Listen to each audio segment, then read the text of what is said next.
Hello दोस्तों, क्योंकि सास भी कभी बहू तो आज के एपिसोड में आपने देखा कि मिहिर ने लिया है एक रॉन्ग टर्न। आइए जानते हैं पूरा एपिसोड। एपिसोड की शुरुआत में सूची नोएना से कहती है कि हालात अब भी वही है और मिहिर तुलसी के साथ रहने वाला है। नोएना सूची से कहती है कि वह मिहिर और तुलसी का तलाक करवा के रहेगी। सूची को नोएना की परेशानी समझ आती है क्योंकि मिहिर तुलसी को अपने साथ वापस ले जा रहा है। तुलसी को पता चलता है कि वे सूरत की सीमा पार कर चुके हैं और वह मिहिर से गाड़ी रोकने को कहती है।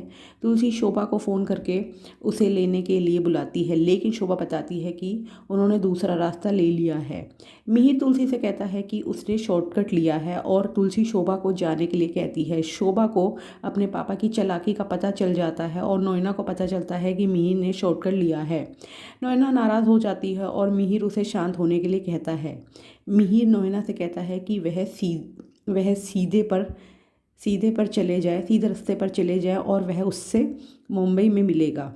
सूची नोएना को मिहिर की चालाकी याद दिलाती है और नोएना उसे शांत होने के लिए कहती है।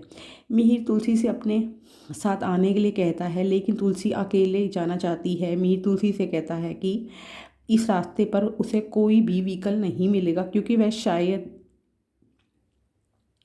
नहीं मिलेगा वह नहीं मिलेगा क्योंकि यह ऐसा रास्ता है जो सुनसान है।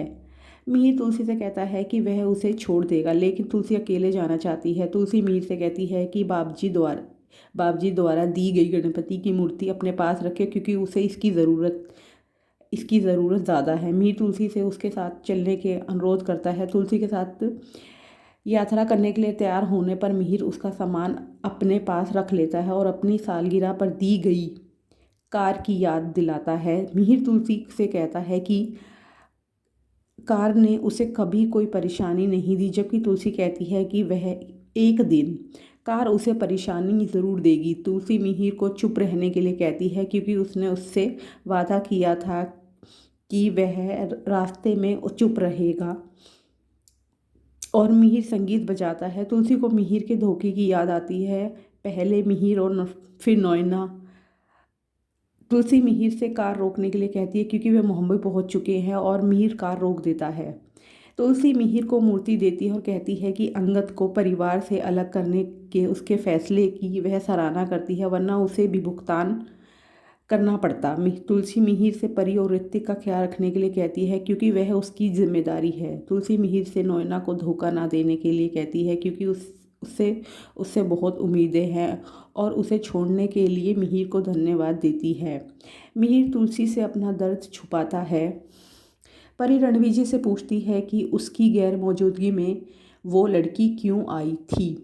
रणविजय उसे दूर रहने को कहता है। जब परी वहाँ पे चली गई थी सूरत, तो रणविजय ने अपनी गर्लफ्रेंड को घर पर बुला लिया था। परी रणविजय को बताती है कि उसे चादर पर लिपस्टिक का निशान मिला है, तो वह रणविजय को घिनौना इंसान कहती है। परी रणविजय से तलाक मांगती है और रणविजय परी पर हाथ उठाता है, लेकिन ऋतिक उसी रोक लेता है। ऋतिक रणविजय को चेतावनी देता है और कि और परी का पक्ष लेता है। ऋतिक रणविजय को रोककर उसे स्पष्टीकरण मांगता है। ऋतिक और रणविजय के बीच तीखी बहस होती है और ऋतिक मिहिर को बताता है कि रणविजय परी को थप्पड़ मारने ही वाला था। मिहिर ऋतिक से कहता है कि रणविजय परी का पति है और उन्हें मामले को सुलझाने दो। मिहिर परी को एक चप्पल देता है, उसे पहनने को कहता है। सूची नोएना से कहती है कि मिहिर पागल हो गया है और मिहिर परी को चप्पल पहनने का कहता है। मिहिर परी से कहता है कि वो अपनी चप्पल से रणविजय को पीटे और उसे रणविजय को पीटने के लिए उकसाता है। और मिहिर को और उसकी चोटें मिहिर को रणविजय की चोटें देखनी होती है। वो परी को उसे पीटने का आदेश देता है। मिहिर भी रणविजय को हराना चाहता है, लेकिन वह चाहता है कि परी मजबूत बने और अकेली ही लड़े। मिहिर परी से कहता है कि वह डरे नहीं, वह उसके साथ है। परी की नज़रें रणविजय और ऋतिक से मिलती है। शोभा परी का साथ देती है। परी अपनी चप्पल उठाती है और रणविजय को थप्पड़ मारने ही वाली होती है कि गरिमा की वजह से खुद को रोक लेती है। परी गरिमा से कहती है कि वह सबको अपनी चप्पल दिखा रही थी और गरिमा को खेलने भेज देती है। रणविजय परी को गरिमा की याद दिलाता है और सबको परी को उसकी शादी के बारे में समझाने के लिए कहता है। शोभा परी को दिलासा देती है। तुलसी अंगद से कहती है कि परी की तबीयत ठीक नहीं है, वह अकेले ही तकलीफ़ सह रही है। अंगद तुलसी से कहता है कि परी अपनी इस हालत के लिए खुद जिम्मेदार है, और वृंदा अंगद से कहती है कि हमें परी के बारे में सोचना चाहिए। तुलसी वृंदा से सहमत होती है और परी का साथ देने का फैसला करती है।